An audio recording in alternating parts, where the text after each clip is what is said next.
사랑하는 사랑동산교회 성도 여러분 안녕하십니까? 금일 금요 예배 온라인으로 만나 뵙게 되어서 기쁘고 반갑습니다. 오늘 이 시간 속에서도 하나님의 사랑을 마음껏 누리시며 그리스도의 은혜와 영적 사귐이 있는 시간이 되길 바랍니다.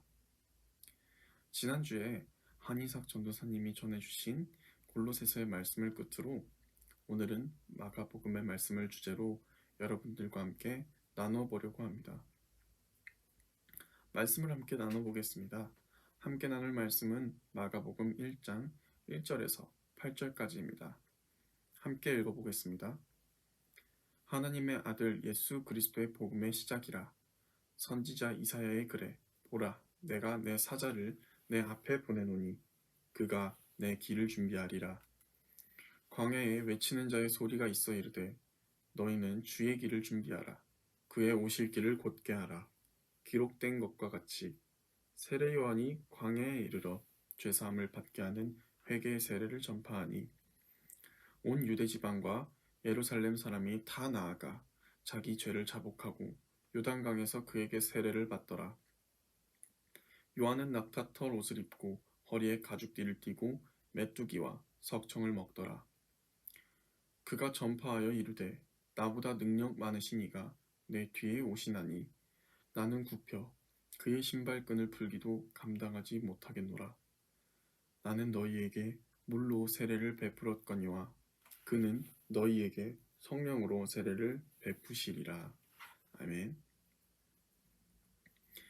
복음서에는 몇 가지의 복음서가 있을까요? 네, 맞습니다. 4가지의 복음서가 있습니다. 이 4가지의 복음서를 성경에 나와 있는 대로 나열하면 맨 처음부터 마태복음, 그리고 마가복음, 누가복음, 그리고 요한복음이 있죠. 이 4개의 복음서들은 다 예수님에 관해서 메시지를 전달하고 있고 예수님의 사역을 알 수 있도록 보여주는 책이죠. 이 비슷한 복음서 중에서 성경을 연구하는 학자들은 마가복음이 가장 먼저 쓰여진 복음서라고 말합니다. 주후 60년에서 70년 사이, 즉 예수님이 돌아가신 지 한 30년 정도에 쓰여졌다고 말하고 있죠. 그래서 다른 복음서들은 이 마가복음의 책을 참고해서 썼다는 학자들의 주장들도 있습니다. 1절에 보시면 예수 그리스도의 복음이라는 말씀이 있습니다. 이것으로 마가복음의 첫 단락을 시작하죠. 그래서 이 첫 단락은 신약 시대를 여는 첫 키워드이자 중심적인 주제가 될 것입니다. 그만큼 중요한 단어가 있죠. 그것이 복음입니다. 그렇다면 복음의 뜻이 무엇일까요? 네, 다들 정말 잘 아시네요. 복된 소식이라는 뜻과 그리고 반가운 소식이라는 뜻이 있죠. 똑똑하신 성도님들 중에 한 분은 유앙겔리온이라고 말씀하시는 분도 계시네요. 네, 다 맞는 말씀입니다. 예수 그리스도의 복음은 다른 말로 해석하자면 예수 그리스도에 관한 복음이라는 뜻입니다. 그래서 예수 그리스도에 관한 기쁜 소식 혹은 반가운 소식이라고도 말할 수 있겠습니다. 성도님들은 성도님들에게 반갑고 기쁜 소식은 무엇인가요? 누구는 아들을 낳았거나 어느 누구는 결혼을 한다던가 또 어떤 다른 사람은 로또에 당첨돼서 사고 싶은 것을 샀다던가 할 수 있겠네요. 예를 하나 들어보겠습니다. 제가 아는 친구가 하나 있는데요. 그 친구는 자랑하기를 밥 먹듯이 좋아하는 친구예요. 주변에 그런 친구 한 명씩 있을 법한데요. 자주 연락을 할 때마다 기쁜 소식이 있다고 합니다. 그럼 보통 나에게도 기쁜 소식인가 상상하고 기분이 좋아지는데 이야기를 들어볼수록 자신에게 어떤 좋은 일이 있었는지 알려주는데 오늘 새 차를 샀다. 오늘 일을 했는데 보너스를 타서 기분이 너무 좋다. 아주 좋은 핸드폰을 샀는데 많이 비싼 거다. 이러면서 자랑을 합니다. 아니 나에게도 좋은 소식인 줄 알고 기대하고 들었는데 결국 자기 자랑이었습니다. 이 정도 들어줬으면 들어준 대가로 뭐 보너스 탄 걸로 밥을 산다든지 아니면 새 차로 드라이브라도 시켜주든지 하면 되는데 그런 것도 못 해줄 망정 자기 이야기가 끝나면 대화도 끝나버립니다. 결국에는 이 반갑고 기쁜 소식은 말하는 자기 자신한테만 있는 거죠. 이런 건 기쁜 소식이 아니라 그냥 자랑이라고 하는 게 맞을 듯하네요. 그런데 그에 반해서 세례 요한은 예수 그리스도의 오심이 정말로 기쁜 소식인가 봅니다. 이 소식이 얼마나 반갑고 기쁜지 세례 요한이 광야에 나아가서 회개의 세례를 전파하고 온 유대 지방과 예루살렘 사람들이 자기 죄를 자복합니다. 인정하고 요단강에서 세례 요한에게 세례를 받습니다. 모두에게 좋은 소식인가 보네요. 세례 요한은 그 사람들에게 물로 세례를 베풀고 나서 이렇게 말합니다. 나보다 능력 많으신 이가 내 뒤에 오셔서 당신들에게 성령으로 세례를 베풀 것이다 라고 말합니다. 세례 요한은 우리를 구원하실 예수님이 오신다는 기쁜 소식을 전하고 있습니다. 그런데 예수님이 오신다고 기쁜 소식이 뭐가 있길래 호들갑이야? 라고 생각하시는 사람들도 분명히 있었을 거예요. 그래서 아까 제가 말했던 것처럼 자기 자랑처럼 들릴 수 있겠네요. 그렇다면 기쁜 소식은 무엇일까요? 기쁜 소식은 복음이라고 말했었죠. 이 복음은 다들 아시다시피 자기 자랑이 아닌 온 인류를 향한 예수님을 통한 구원을 말합니다. 구원입니다. 구원은 저희의 힘으로 받을 수 있는 게 아니고요. 그렇다고 해서 저희가 원한다고 되는 것도 아닙니다. 오직 예수 그리스도를 통해서 받는 것이기 때문에 그렇습니다. 그렇다면 계속 그리스도를 말하는데 그리스도는 무엇일까요? 그리스도는요, 기름 부음 받은 자라는 뜻을 가지고 있습니다. 구약 시대에는요, 왕과 선지자와 제사장의 직분의 위임식에서 머리에 기름을 부었던 관습이 있었습니다. 그 당시에 기름 부음 받은 왕, 제사장, 선지자는 하나님의 거룩한 뜻과 섭리를 수행할 사역자로 부름받았다라는 상징적인 의미를 가지고 있었습니다. 그래서 왕, 제사장, 선지자는 하나님의 거룩한 소유가 되어서 사용되어져 왔지만 온전히 하나님의 뜻을 이루었을까요?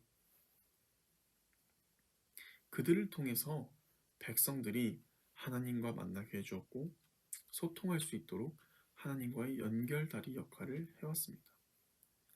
기름 부음 받은 자들은 일반 백성들과 달리 하나님께서 선별되어 뛰어났지만 그래도 저희와 같은 인간이자 죄인이었기 때문에 하나님의 완전한 뜻을 이루지는 못했을 것입니다.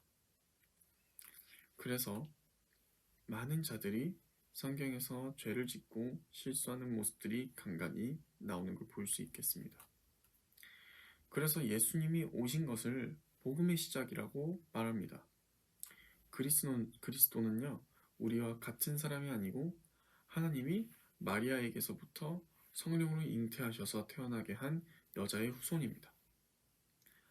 아담의 후손이었던 저희와는 달리 죄 없는 희생의 어린 양으로 나오신 하나님의 아들이기 때문에 그가 이 땅에 오신 것이 복음의 시작인 것이지요. 예수 그리스도는요, 그렇기에 구약시대에 완전하지 못했던 것을 이루려 선지자, 제사장, 왕의 직분을 완전하게 이루시는 분으로 이 땅에 부름받아 오셨습니다. 첫 번째, 선지자의 권한으로서 하나님의 말씀을 태어나여 우리를 하나님과 만날 수 있게 해주셨고, 두 번째, 제사장의 직분으로서 예수께서 직접 희생의 제물이 되어 우리 죄를 대신 짊어지시고 십자가에 못 박혀 돌아가시고, 세 번째, 왕의 직분으로서 3일 만에 부활하셔서 사망의 권세를 진 마귀의 포로 되었던 우리를 그 사망에서 건져내심으로써 저희가 구원을 받는 사역을 하셨습니다. 이렇게 그리스도 되신 예수님은 복음을 전하시고 진리를 알려주셨습니다. 그런데 세례 요한은 이러한 예수님이 오실 줄 알고 있었던 걸까요? 7절에 보면 나보다 능력 많은 신이가 내 뒤에 오시나니 나는 굽혀 그의 신발끈을 풀기도 감당하지 못하겠다 라고 말합니다. 그리고 사도행전 13장 25절에 요한이 나는 그리스도가 아니다. 내 뒤에 오시는 분이 그리스도다 라고 말합니다. 세례 요한이 오실 그리스도에 대해서 말하며 자신은 낮추어 그리스도를 높이는 모습을 볼 수 있었습니다. 그렇다면 그리스도 되신 예수께서 우리에게 왜 오셨을까요? 무언가 저희에게 원하는 게 있었을까요? 하나님에게는 우리는 아무런 유익도 없고 매일매일 잘못만 저지르는 말썽꾼일 텐데 왜 그리스도를 보내주셨을까요? 그 이유가 바로 주일마다 누리는 하나님의 값없는 사랑이기 때문입니다. 주일마다 노명수 목사님께서 하나님의 사랑에 대해서 말씀해 주시죠. 하나님이 저희를 사랑하시기 때문에 그리스도 예수께서 십자가에 못 박혀 돌아가시도록 하신 것입니다. 그래서 저희가 그리스도께서 십자가에 못 박혀 돌아가시고 부활하심으로 하나님의 자녀가 되는 권세를 얻는 것입니다. 예수께서 인간의 몸을 입고 오셔서 고난받는 것이 얼마나 힘들까 생각해 볼까요? 오늘 이 예배 가운데서 다시금 질문드립니다. 여러분의 지금까지의 기쁜 소식은 무엇이었나요? 그리고 구원받은 저희가 그리스도인으로서 가져야 할 기쁜 소식은 무엇인가요?